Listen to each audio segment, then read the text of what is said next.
Halo, jumpa lagi dengan sama Agus Darmaji di seputar finance. Di chapter kali ini saya akan membahas salah satu pertanyaan teman-teman, yaitu pertanyaan seperti ini.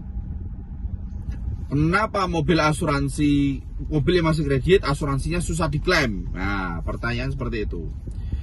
Oke, saya ucapkan thank you yang sudah bertanya, karena ini juga yang harus kita bahas.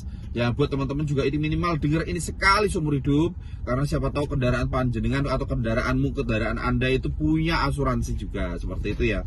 Jadi gini teman-teman, untuk proses asuransi itu kalau di mobil itu ada 3, ya, TLO, ya, total loss, ya kan?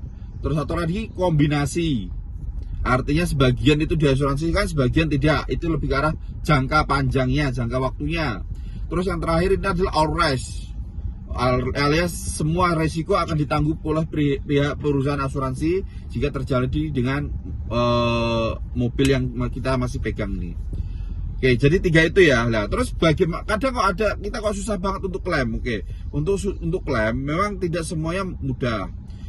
Untuk orang awam taunya, oh ini mobilku rusak tak klaim ya, tidak semudah itu ya. Oh mobilku hilang tak klaim, enggak. Saya bahas untuk yang masih kredit. Nah, dengan kasus hilang.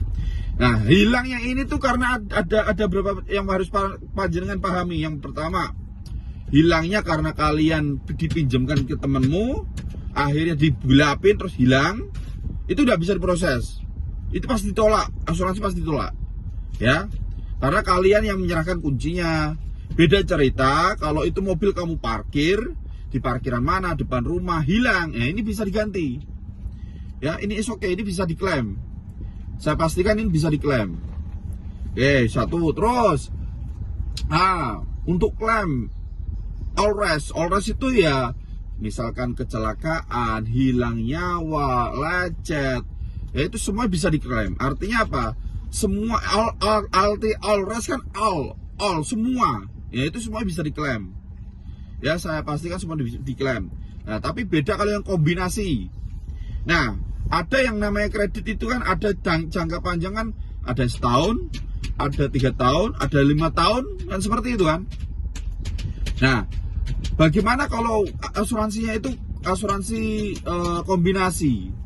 Artinya kombinasi itu misalkan kita ambil kredit 4 tahun, yang 2 tahun kredit yang 2 tahun itu kredit kita itu dengan asuransi all risk, yang 2 tahun lagi sudah tidak ada asuransinya. Nah, artinya kalau panjenengan ada apa-apa dengan mobilmu di selama tenggang 2 tahun pertama, itu masih aman. Ya, segalanya masih ditanggung oleh perusahaan asuransi. Ya, Via Finance pun akan membantu. Nah, tapi bagaimana sudah lewat 2 tahun, artinya perjanjian dari pihak asuransi sudah selesai. Preminya pun akan hilang di sini. Nah, akan menjadi di 2 tahun terakhir ini. Nah, 2 tahun terakhir kan karena tidak ada asuransinya, andai kata terjadi apa-apa di 2 tahun terakhir, itu tidak bisa diklaim.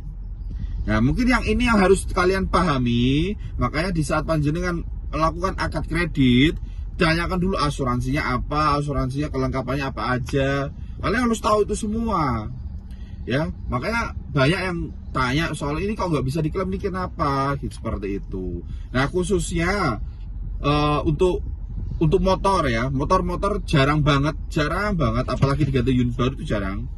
Nah, untuk motor ini memang agak-agak susah, untuk kasusnya sangat susah, terkecuali case-case tertentu, misalkan orang sampai meninggal dunia, ya kan, lah itu baru bisa kita perjuangan, baru bisa. Nah, tapi bagaimana untuk mobil? Nah, tapi kalau untuk mobil ini harusnya lebih enak loh prosesnya, karena apa? Mobil ini asuransi jelas. Ya, jadi teman-teman bisa minta bantuan pihak finance selama preminya aktif. Nah, premi aktif itu seperti apa? Angsuran kan kadang telat. Sedangkan premi yang kita bayarkan per bulan untuk mobil asuransi kita itu adalah ikut satu angsuran sama total angsuran atau pokok. Misalkan per bulan kita 4 juta. 4 juta, lah preminya 200.000 misalkan. Nah, berarti 4.200.000 itu angsuran kita per bulan. Nah, andai kata kita nggak punya uang, kita nggak bisa bayar, 3 bulan itu udah status sudah lapse, masa tenggang. Apalagi sampai 4 bulan, 5 bulan, nah itu bisa hangus. Kalau udah hangus, lah itu yang bisa membuat asuransi kita tidak bisa diklaim. Ya, kurang lebihnya seperti ini ya gambaran dari saya ya teman-teman. Nah, terus bagaimana untuk pengurusan asuransi Om? Nah, seperti itu. Kalian bisa mengajukan pihak minta surat-surat dan minta referensi dari pihak finance. Itu selama angsurannya lancar. Ya, catatan saya selama angsurannya lancar. Oke, thank you buat yang sudah bertanya. Kurang lebih sudah saya jabarkan seperti itu untuk asuransi kendaraan. Yaitu tadi ada 3, tetap dari saya dipahami. Pesan saya selalu ingat, jangan mudah percaya orang, lebih baik curiga tapi aman untuk semua. Oke, seputar finance dari saya.